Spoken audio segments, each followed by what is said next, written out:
Well, Clubhouse Chatter continues on this Saturday morning, now Saturday afternoon. Here, once again, Norm Ordez. All right, hey, our final hour of Clubhouse Chatter.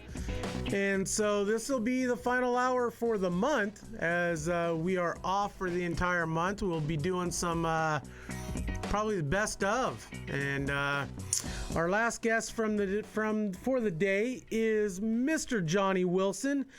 And Johnny grew up a childhood friend of Carl Erskine in Anderson, Indiana. Johnny, how you doing? Doing just fine, thank you. All right, so Johnny has an interesting story. And so once again, he grew up with Carl Erskine in Anderson, Indiana. And man, you know, Jumpin' Johnny Wilson is his nickname. He played with the Harlem Globetrotters. He played a season of baseball with the Chicago American Giants of the Negro League. And man, I'm sure you got quite a few stories to tell. Well, got some interesting times that I went to during those days playing with the Trotters and with the American Giants, yes. And so we'll start growing up in Anderson, Indiana. And, you know, I was reading a story of, you know, playing baseball with Carl, and you guys had played on a team together, and you guys had won 22-0 or something like that, only to forfeit the game because you were African American. Is that true? Yes, that was the Junior Park League in Anderson, and we had an all-black league and an all-white league, so we're completely separated. And Carl and I and the guy who was his catcher, Jack Rector, the three of us always together, so decided that I would jump out of the league and go play. And played with them, and we won 22-0. And the next day, the Anderson Park Department made them forfeit their ball game. Man, you know, some things just aren't right. And you know, you know, this whole racism thing just blows me away. I never really have had to deal with it in my lifetime. But, you know, it definitely affected you. And, you know, but you don't have, you know, there's no ill intent on your end of the deal. There's no, you know, regret on your end of the deal. It's just something that has happened. Oh, yeah, there's no, actually, we had no problem. Schools are always integrated. It was just the city itself where we had the problem in restaurants and in movie theaters. And of course, I said in basically even 1 year, I guess I was a junior in high school. There was a hamburger place, Handy's Hamburger was called, and he got up a softball team to play in the softball league in the city. And he had, there was 6 of us that were just high school kids playing in the men's league. And when they saw my name on the entry blank, the park department said, no, he can't play in that league. And so Handy told him, said, hey, I paid my entry fee and he's going to play. And that's how I got a chance to play softball. And we went on in the men's league. We went on to what was called the semifinals of the state, and before we lost. And but it just well, actually, I said the city itself was where the problem was. Right, and you were just honored with a statue. Is that there in Anderson? Yes, that it's a 9-foot statue that's from my feet up to where the ball is extended in the air. It's located at the Anderson High School. Now, not the same building I went to, but it's Anderson High School is the school that I graduated from. Carl and I graduated from Anderson High School. Let's talk a little bit about your relationship with Carl. Carl's quite the guy, isn't he? Oh yeah, he tremendous individual. That said that our relationship goes back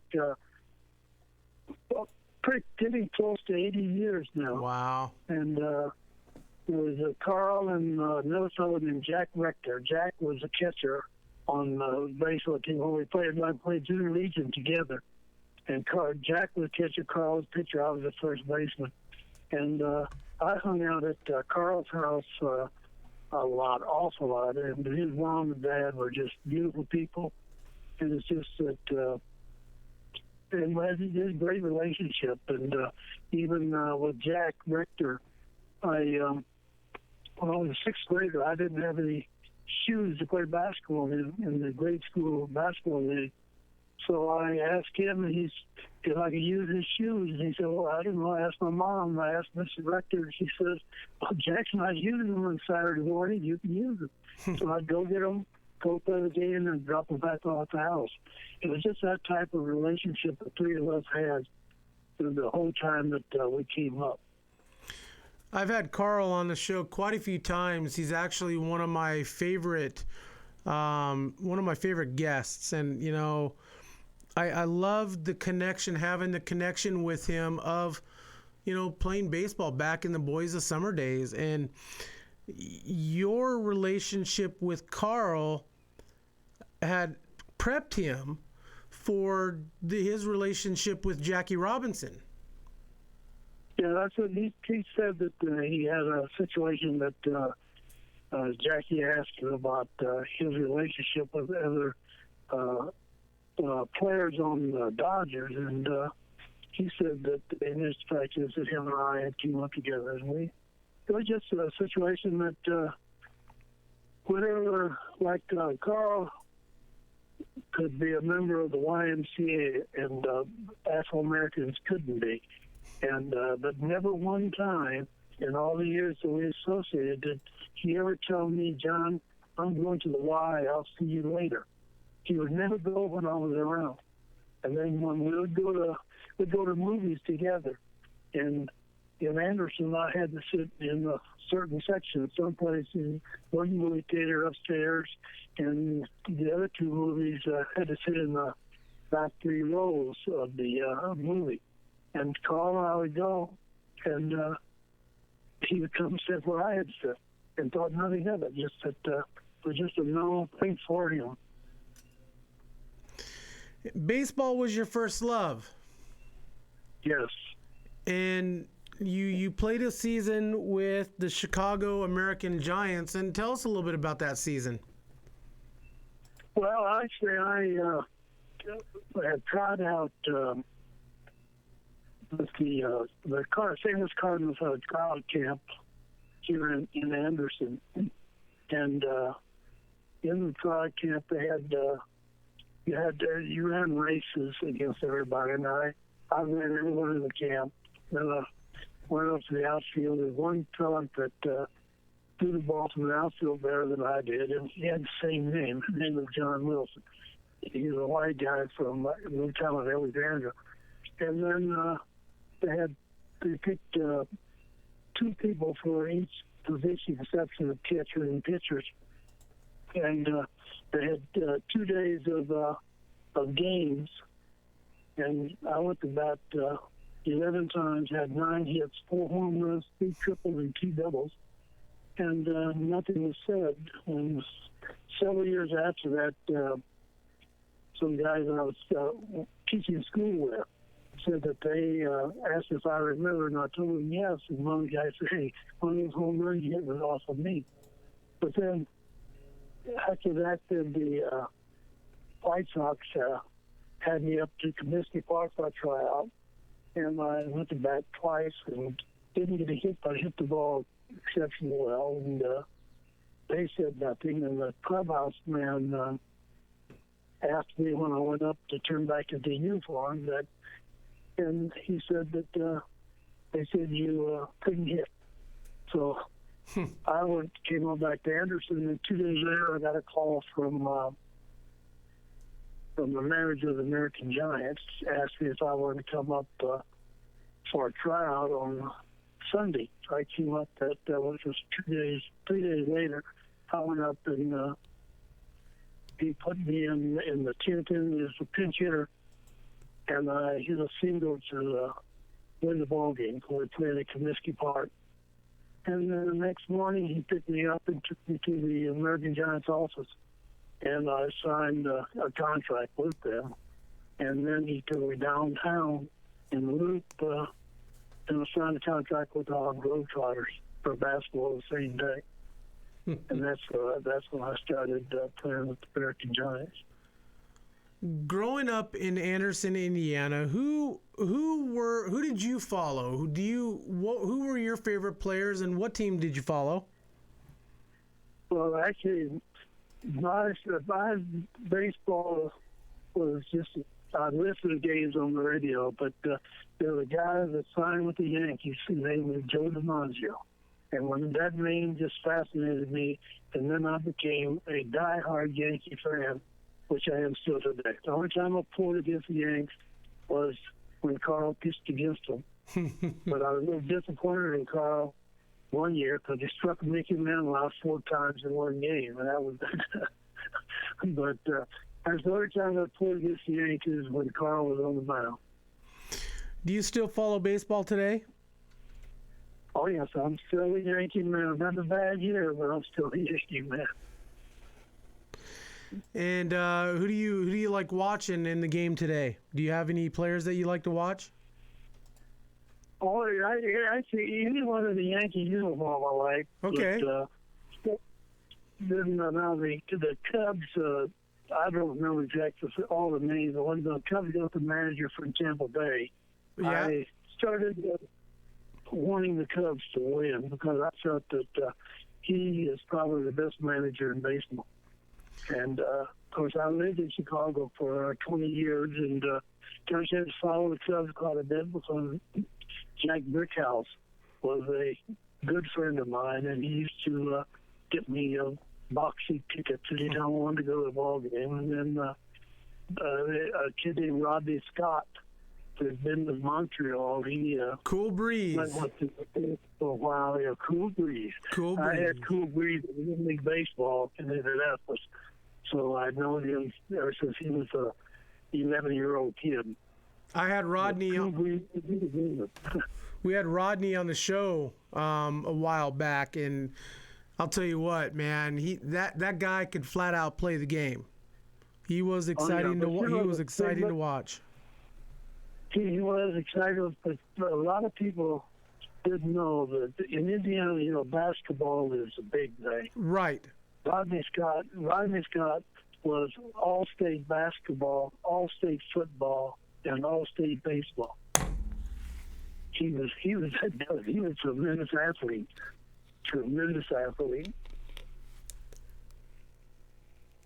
And so were you. So you ended up playing with the Harlem Globetrotters, and tell us about your experience with the Globetrotters. Well, experience with the Globetrotters was very interesting to the extent that the only thing that I played with them, I enjoyed playing, I had fun, and the travel, which was great, because one of the things that on the travel was that I knew that when I was finished playing, I would be teaching school, and one of the things I'd be teaching would be history. So I had a chance to see like the ruins of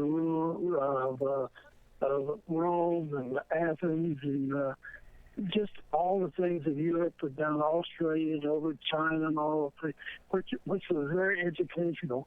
But the only thing is that I took part in the show, but my big thing was I love straight basketball, and I did not really fit in as well with them as some of the other guys because I wanted to play just out game of basketball. Sometimes we did play some straight basketball, but other times it was not. And my main thing was, as far as the show was concerned, was the football skit where and send the ball back to me and center the floor, and I'd drop kick it at the basket. And I know the first time my mother had a chance to see me play was in Marion, Indiana. And it was about the third game that I started drop kicking because Marcus Haynes had been the kicker. And I kicked it in that night in Marion. And then the next night we went to Cleveland. And Luke Rosa was there, the kicker for the Browns. And Dave introduced me to Lou, and I kicked it in again that night, 2 nights in a row. And then I kicked it in many times after that. And that's saying, people talk to me now about, can you still play basketball? I said, I can't even shoot the ball anymore, but I'll tell you what, I'll take you out and I'll kick it in for you. But then, the Harlem Globetrotters, of course, you talked a little bit about Abe, and I've heard few stories about Abe. Tell us, what kind of man was Abe? Well, actually, he was, it's hard to explain. I just felt that the big thing was Abe, he made a lot of money, but he didn't pay us a lot of money. And he was, in my opinion, he did not really know basketball that well, although he would coach us when we get in, back in Boston and then L.A. and then Chicago and all the big cities. He would come and he would coach. Otherwise, Dave Presley was coaching the team. And I said that I was not one of his favorites because I didn't hang around with the players and stuff such as this. I pretty much was a loner, or a lot of times I'd be with some of the players on the teams we were playing against. Like one of my close friends was Mark Workman. He was an All-American from West Virginia. He played against us. And then 3 guys from Oklahoma. And they were good friends. So I'd get around with them quite a bit. And they didn't, I don't think he liked that too much. We have a connection here with the Globetrotters, and that's Meadowlark Lemon. And we have a college here in McMinnville, Linfield College. They're a Division III school like Anderson. And a few years back in the early 2000s, his son, Meadow George Lemon, was a football coach on staff at Linfield College, and his 4 sons played baseball or football. And ESPN did a story on the Lemons about it was the first time in college football that 4 brothers played on the same field at the same time with their dad coaching. And sitting back with Meadowlark, and I grew up watching the Globetrotters. My dad was in the military, and so we would see the Globetrotters quite a bit. They do their tours of American bases in Germany, and I probably have seen the Globetrotters 4 or 5 times, and then Meadowlark Lemon and his Buccaneers, and so the Globetrotters definitely, and to this day they're still touring. It's fascinating. They've been doing it for a long time. Oh yeah, started in 1927. As the same year I was born that they started. But sir, you talk about Meadowlark. People talk about Meadowlark as a basketball player, his showmanship. But, Meadowlark came with the team for a tryout in 1953 and was in Raleigh, North Carolina. And when he came by the hotel, I was the only one around. And so him and I spent the day together. And he worked out with us, and worked out with us again over in Vienna, Austria, when he was in the service. But they talk about his showmanship and all this, and he was a great showman, a very good basketball player. But something that was bigger than that, he was a very religious individual. Yes. And he came to, my sister had passed away in Anderson. I came down from Chicago. She had a grandson that was taken very hard, and Trotters were playing in Marion. Indiana, which is 30 miles from Anderson. And I talked to the kid. I said, "Keith," I says, "Come on, I'm gonna take you somewhere. I'll take you up to the game." So I talked to Medlock before the game, and I was telling him about my sister and about how this kid, her grandson, was acting. And he says, Johnny says, at halftime, give me about 10 minutes to bring him back to the locker room. And which I did. And when the young man came out afterwards, his whole outlook on death was completely changed. Because Medlock had talked to him and it said, and had brought that kid around that he was able to accept death as something that would end up being good for the person that passed on. And so I always looked at Medlock not as a basketball player, but as a God-fearing individual, which he was. He was just a beautiful man, I'm saying. Absolutely. And, and I remember sitting, on a bench at Linfield College after one of their games and just sitting there and talking life. We didn't talk sports. We talked life with Meadowlark. And yeah. he was a very fascinating man. I'll tell you what, the guy could preach. Meadowlark can preach. Right. And his grandsons, he has a grandson, Mikey, that is taken up and that is doing a good job. And, they're still coaching football out here, and they've got football running through their blood. And, I mean, just great family. Meadowlark was a good guy, and he definitely will be missed. And oh, yeah, much so. What was the best advice that anybody had given you growing up?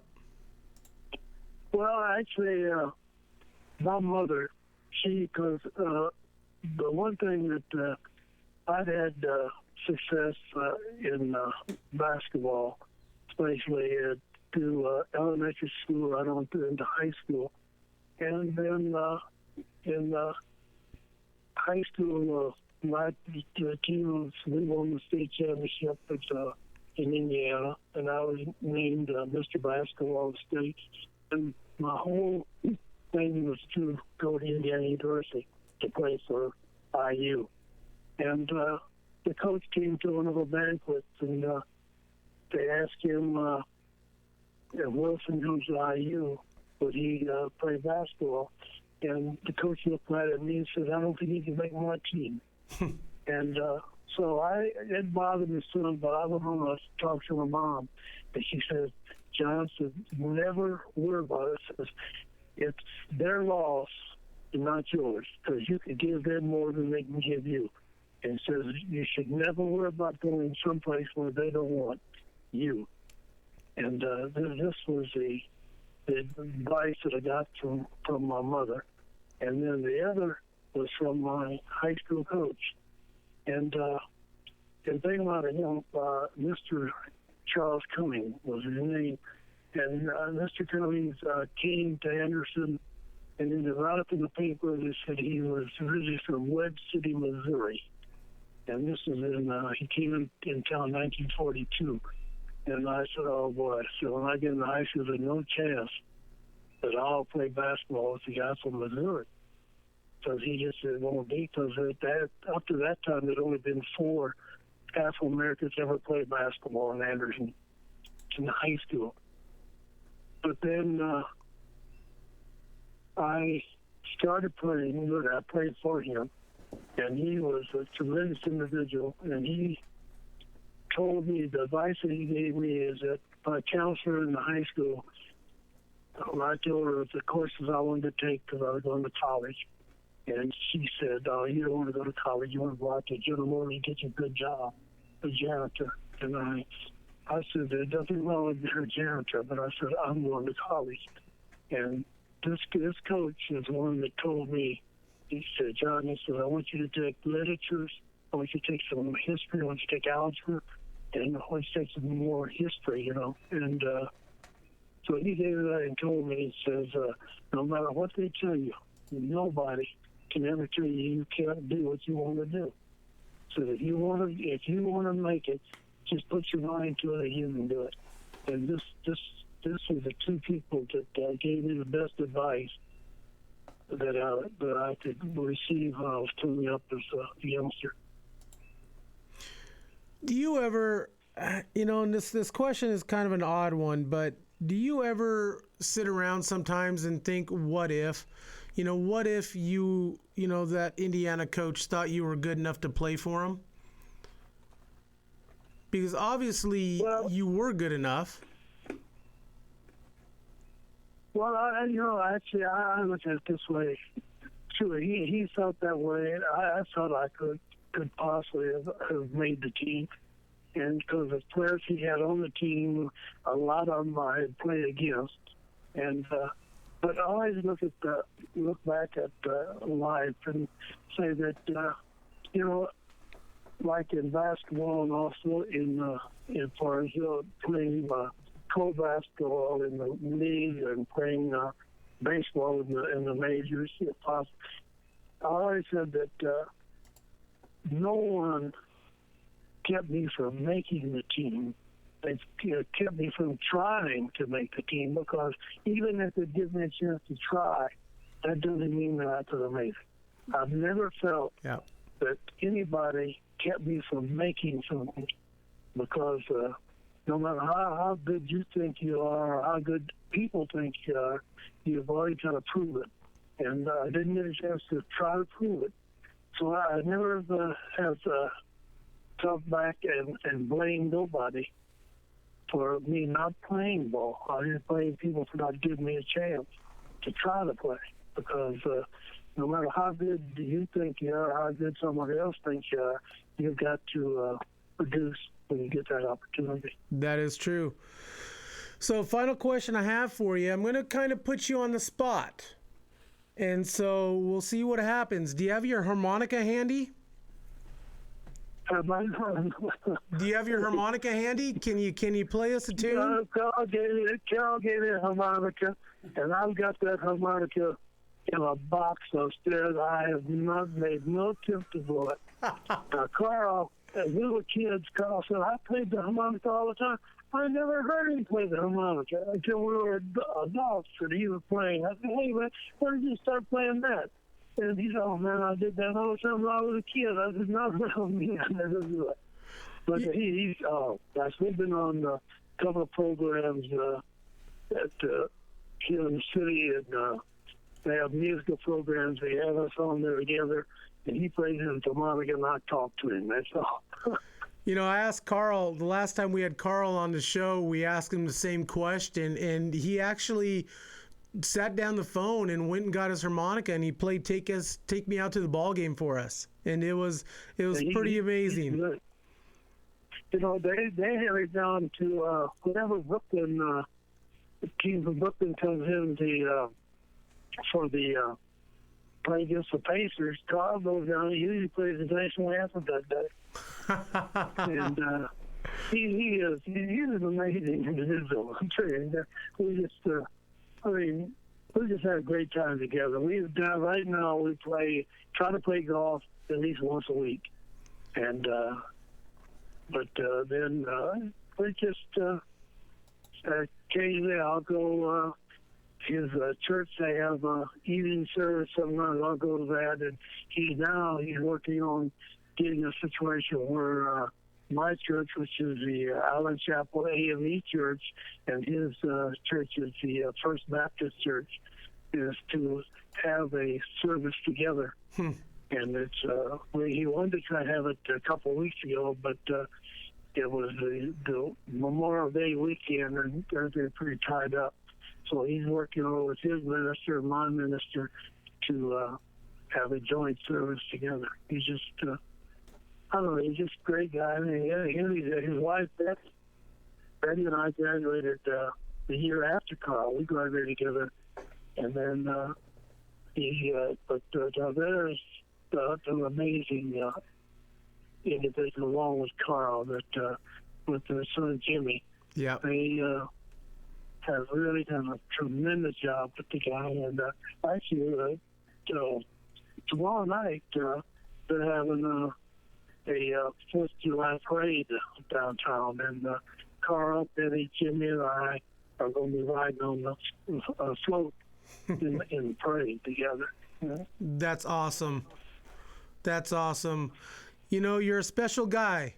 And, I'm so glad, I reached out to Carl a couple of weeks ago. I saw the article of you being honored with the statue, and I read this, read a couple of the stories about you, and I told my producer Brian, I said, we need to get Johnny on the show. He's going to be one of those special guys that, normally we talk a lot about baseball, but this is more than baseball. This is life, and having Carl on the show is probably the highlight of Clubhouse Chatter. Talking about his times with Jackie Robinson, and how important of a moment that was, and not only in sports, but in history. And it's more than the game of baseball or the game of basketball. It's life. And having like people like yourself on, it's a special moment. And thank you for taking time to come on the show. Yeah, I appreciate it. I never met Jackie, but Carl brought Mr. Robinson here, and I met her, and so it's just he's just an amazing individual. I'm gonna tell you, he's just a fun guy, and we have a lot of great time. Did he say that he has a statue here too, also? Yeah. Yeah, and he got a statue. His is he does a uniform, and he said to me, "I don't understand." He said, "Our statue has got me about 5'10". Your statue is 9 foot tall." I said, "Carl, that goes." They did that about practice when we were in grade school playing basketball together. You were the center because you were taller than me. So now my statue had to be taller than yours, So who's got the big laugh out of it. Who's the better golfer? Oh no, don't say that. Carl beats me. But I see he's a trickster too. Like I tell him for Carl, I said, "Look, you're a better golfer than I am." And I said, "Tell you what, you need to give me some strokes, He said, "Okay, so I'll give you a stroke at home." I said, "Good." So I come down and I come up with a 4, and I get a 4 on the hole, 4. And I said, "Good, now, give me a stroke." He said, "Let me give you a stroke, and you got a 5. Well, I said, "Wait a minute, 5? I said, he said, "I'm going to give you a stroke. I'm giving you a stroke. You need a 4, so I'm going to give you a 5. Oh, man. That's pretty funny. All right. Well, once again, thank you for taking the time on your Saturday to come on the show. And, it's awesome to hear that you guys are out there still golfing at your age. And, man, I hope when I'm up around 90 that I'm doing the same. And you're a special man, Johnny. And, keep doing what you're doing. And thank you for being an inspiration. Yeah, thank you for having me on your show. I really appreciate it. All right, let's do it again sometime. Okay, anytime. All right, sounds good. Mr. Johnny Wilson, former Chicago American Giant and Harlem Globetrotter, childhood friend, and friend today, almost 80 years with Carl Erskine. Hearing these stories of the men that they are, it's pretty special. That's how I would want to be remembered. Good guy, great stories, and to get some praise from Carl Erskine, he had to be a good guy, and Johnny was awesome. Oh yeah, an athlete who didn't get his due. Let's put it that way. Because of whatever reasons, and it's kind of nice that he doesn't sit around and think, what if? Because there's a lot of people that do. Unfortunately, it's the circumstances, and you got to move on. And, you wonder what kind of baseball player Johnny Wilson would have been if he would have ever became, a minor league ball player or major league ball player. But the fact that growing up in Anderson, Indiana, we're talking a friendship of a African-American boy and a white, Caucasian boy. And that's pretty awesome. That's pretty awesome, especially at that day and age, And it also tells you, what kind of man Carl Erskine is. high praise. Carl Erskine is a good guy. Johnny Wilson seemed like a really great guy. Oh, yeah. And you hit it in the head. That's 89, 85, 90 years ago. And there's a lot of crap going on, and a lot of racial segregation, and major racial segregation back then. So, yeah, good to hear that Carl was above it all, and just makes me think of that much more of Carl, today. Absolutely. And like I said, we've had a lot of great guests on Clubhouse Chatter over the years, but I always look forward to getting Carl on, and I would love to have Carl on more often. Of course, we're always going to have him on around, Jackie Robinson Day in April, and that's pretty special. But just listening to the stories of just the way it used to be, the advent of TV, radio to TV, the moment when they came from Brooklyn to Los Angeles, and his friendships with Duke Snyder and Jackie Robinson and Johnny Wilson and all those other guys. I mean, it's pretty amazing stuff. It's the history part of it that I enjoy. And so, hey, once again, I'm Norm, Brian. Hey, we had a great time at Volcano Stadium last night, and we're trying to figure out, Sam, if you're listening, we're trying to figure out a way to post your interview. With that said, hey, we're taking the month of July off. Excuse me. Be watching for the little dugout chatters. So I'll be going to Volcanoes games and whatever, and I'm going to be doing little interviews with different ball players, and so we'll be posting them up on SoundCloud, posting them to MajorLeagueBaseball.com as well. Going live from Facebook. Absolutely. And so we had a good time with that last night, and we're looking at growing Clubhouse Chatter, and I'm Norm, that's Brian. Everybody have a nice 4th of July. Have a safe 4th of July. Don't play with fireworks. If you're going to, don't hold firecrackers. Try not to suck, okay? Try not to suck. Absolutely. With firecrackers or anything else. Yes. So, hey, if you like my hat, if you like my shirt, baseballism.com, check them out. They got a July 4th sale going on. I don't know if it's like 25% or 30% off or something like that, but they've got a sale going on. Check them out. Baseballisms.com. Hey, to be the best, you must train like the best. Chris Gazelle up there in Vancouver, Washington, baseballdudes.com. Mitch Canham, Brenton Lillibridge, basebypros.com, building athlete sports education. Mark Canham, Mitch's dad, does our shirts for Clubhouse Chatter, MDM Designs. We stream live every week on yamhilltoday.com. Check us out. Hey, we're looking for new sponsors. If you want a sponsor, if you want your ad up, hey, shoot me an email, normbo18gmail.com. Let's talk. We're on Twitter, Facebook, YouTube, Clubhouse Chatter, 1T on Twitter, MLB.com blogs. Hey, we'll see you in a month. Happy 4th of July.